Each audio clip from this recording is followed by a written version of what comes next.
Bonjour à tous, aujourd'hui une vidéo sur le grand oral en STMG pour la version 2023. Dans cette vidéo, je vais vous rappeler le déroulement de l'épreuve. Je vais vous donner aussi un certain nombre de conseils parce que vous allez voir qu'il y a un certain nombre de choses à savoir qui vont vous aider pour décrocher une meilleure note.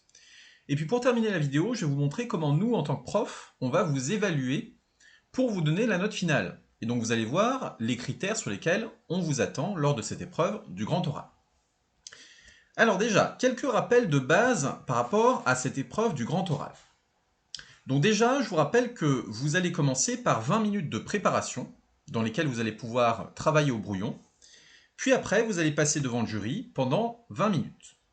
Ces 20 minutes sont découpées en 3 temps. Premier temps, vous allez pendant 5 minutes présenter votre problématique et y répondre, ce qu'on appelle la période de l'oral en continu. Ensuite, vous allez pendant 10 minutes avoir un entretien avec le jury, c'est-à-dire qu'il va vous poser un certain nombre de questions.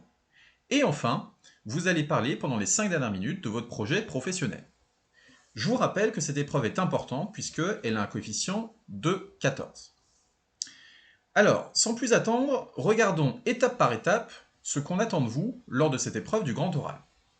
Alors déjà, la première étape, c'est les 20 minutes de préparation. Normalement, vous avez dû recevoir de la part de votre professeur principal une feuille de problématique qui ressemble à peu près à ça. Alors selon l'académie dans laquelle vous êtes, la feuille va être légèrement différente, mais normalement c'est une feuille sur laquelle figurent les deux problématiques que vous avez préparées en cours. C'est sur cette feuille que le jury va choisir l'une de vos deux questions, et donc il est très important que vous ameniez cette feuille le jour de l'oral, sauf si votre lycée s'en charge à votre place. Alors, juste une petite remarque par rapport à cette feuille. Comme je vous l'ai dit, cette feuille, elle vous est donnée en cours.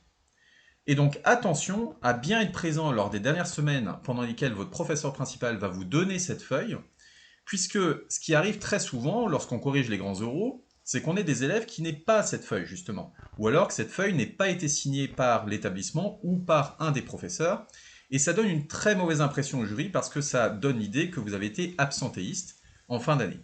Donc, assurez-vous de bien avoir cette feuille qui a été parfaitement signée par vos professeurs et par l'établissement.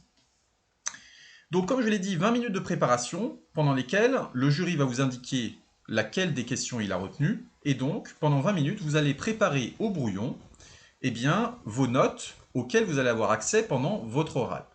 Alors, ce que je vous conseille de faire sur cette feuille de brouillon, c'est de marquer les grandes étapes de vos 5 minutes, c'est-à-dire le plan de votre oral, et puis vos idées principales et les mots-clés qu'il faut que vous placiez durant votre oral. Alors attention à ne pas noter les phrases en entier.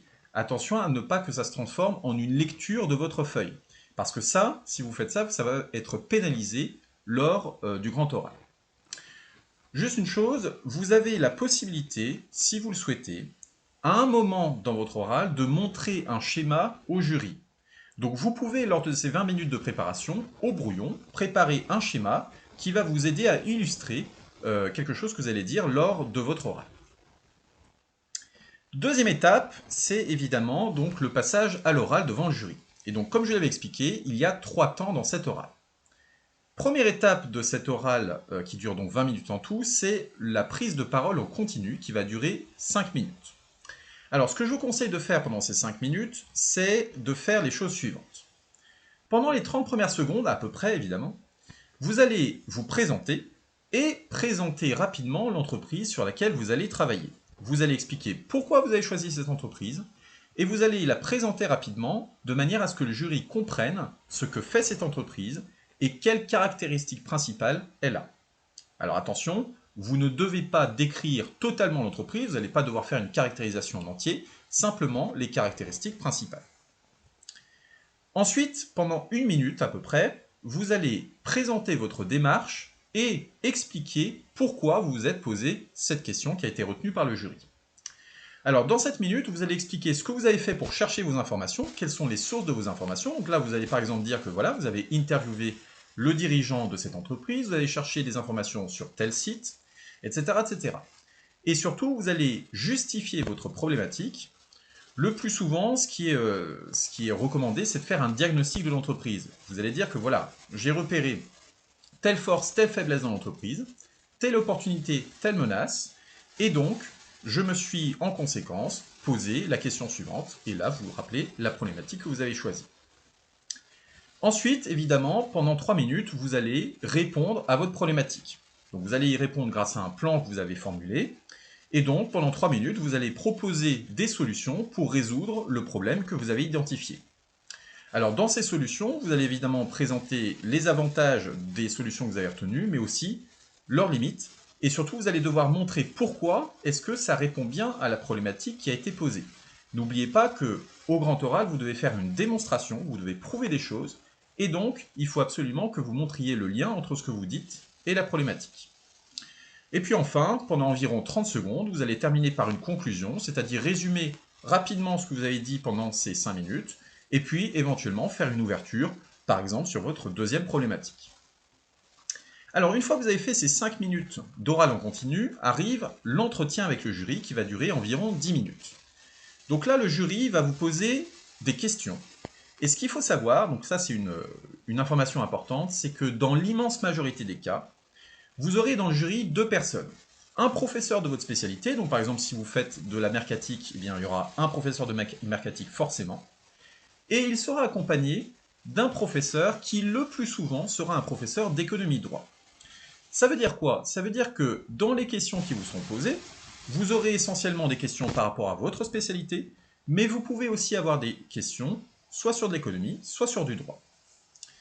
Deuxième chose très importante à savoir sur cette étape, c'est que nous, en tant que jury, normalement, nos questions doivent être en rapport avec votre problématique et en rapport avec ce que vous avez dit pendant les 5 premières minutes. Ça veut dire que théoriquement, on n'a pas le droit de vous poser des questions qui ne portent pas sur le sujet que vous avez présenté. Donc je prends un exemple. Si vous avez fait une problématique sur la communication, vous êtes en Merca et vous avez fait donc par exemple, vous proposez de la publicité, on ne va pas pouvoir vous poser des questions sur la distribution. Donc, ça veut dire quoi? Ça veut dire que je vous conseille de réviser les chapitres qui sont en rapport avec votre problématique. Donc, par exemple, si vous avez fait une problématique sur la communication, révisez à fond le chapitre sur la communication, parce que vous êtes sûr que vous allez avoir des questions dessus. Et en revanche, vous devez vous attendre à avoir très peu de questions sur les autres thèmes. Donc, priorisez vos révisions sur les chapitres concernés. Et puis donc, deuxième conséquence de cette information, c'est que vous allez du coup pouvoir anticiper les questions qu'on va vous poser pendant cette orale. Puisque, encore une fois, les questions doivent être en rapport avec ce que vous avez dit pendant les 5 premières minutes. Donc, vous pouvez reprendre tout ce que vous avez dit pendant les 5 premières minutes et vous pouvez du coup facilement anticiper les questions qu'on va vous poser. Donc par exemple, si à un moment vous mentionnez la communication média sur la télévision, peut-être que le jury va vous demander quels sont les autres médias que vous connaissez.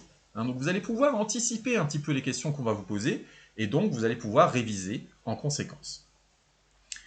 Une fois que l'entretien est passé, les 5 dernières minutes de l'oral vont concerner votre projet professionnel. Alors dans cette dernière étape, ce que vous allez devoir dire, c'est ce que vous anticipez pour la suite, ce que vous envisagez pour la suite, mais il va falloir aussi que vous parliez de votre parcours antérieur. Donc ce que je vous conseille de faire, c'est dans un premier temps, présenter votre parcours antérieur. Donc, pourquoi est-ce que vous avez choisi la filière STMG? Pourquoi est-ce que vous êtes spécialisé en Merca, en RH, en gestion finance ou en SIG? Et puis, seulement dans un deuxième temps, vous allez donc présenter votre projet professionnel, ce que vous voulez faire plus tard, les éventuelles études que vous allez envisager pour pouvoir le faire, les vœux Parcoursup que vous avez inscrits sur la plateforme. Et puis, évidemment, vous allez passer l'oral fin juin. Ça veut dire que vous aurez déjà les réponses pour Parcoursup. Donc, vous allez expliquer quelles réponses vous avez eues par rapport à vos vœux. Et puis, alors, ce qu'il faut savoir, c'est que contrairement à la première étape du passage à l'oral, c'est pas 5 minutes d'oral en continu. Ça veut dire que ça va être un échange avec le jury. Donc, vous allez avoir éventuellement des questions que le jury va vous poser par rapport à votre projet professionnel. Donc, il va vous dire, par exemple, pourquoi est-ce que vous n'avez pas opté plutôt pour un BTS NDRC? Donc, vous allez devoir justifier tout un nombre de choses. Alors, juste un petit conseil par rapport à cette dernière étape de l'oral. N'inventez surtout pas à la dernière minute un vœu Parcoursup sur lequel vous voudriez être. Il faut vraiment que le jury se rende compte, il ressente que c'est un projet que vous avez vraiment travaillé. Il faut que vous soyez au courant des détails de la formation dans laquelle vous vous inscrivez. Le jury va peut-être, par exemple, vous poser des questions sur les cours que vous aurez l'an prochain. Il va vous demander des détails sur votre futur métier. Donc, ça va se sentir tout de suite si vous inventez au dernier moment un métier ou un vœu Parcoursup que vous voudriez faire. Donc, cherchez des informations sur vos perspectives professionnelles, sur les études que vous voulez faire, pour que le jury ressente que c'est un projet qui a bien été travaillé et qui est cohérent par rapport à ce que vous voulez faire.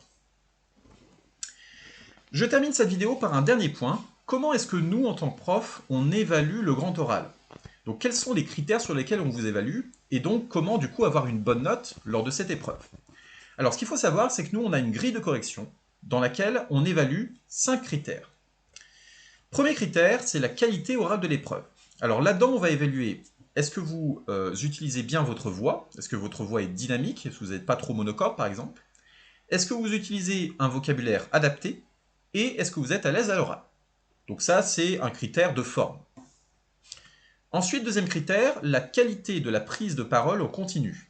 Donc là, on va s'assurer que vous êtes bien fluide lors des 5 premières minutes, c'est-à-dire que vous n'avez pas trop d'hésitation, vous ne marquez pas de temps de pause, et aussi on va vérifier que vous avez bien respecté ces 5 minutes. Attention, pour les 5 premières minutes, il ne faut pas être trop court, par exemple 4 minutes ça va pouvoir vous être reproché, c'est-à-dire que vous n'avez pas mis assez d'éléments, et ne soyez pas non plus trop long, parce qu'au bout de 5 minutes 20, 5 minutes 30, le jury va vous couper et vous dire que l'épreuve est terminée.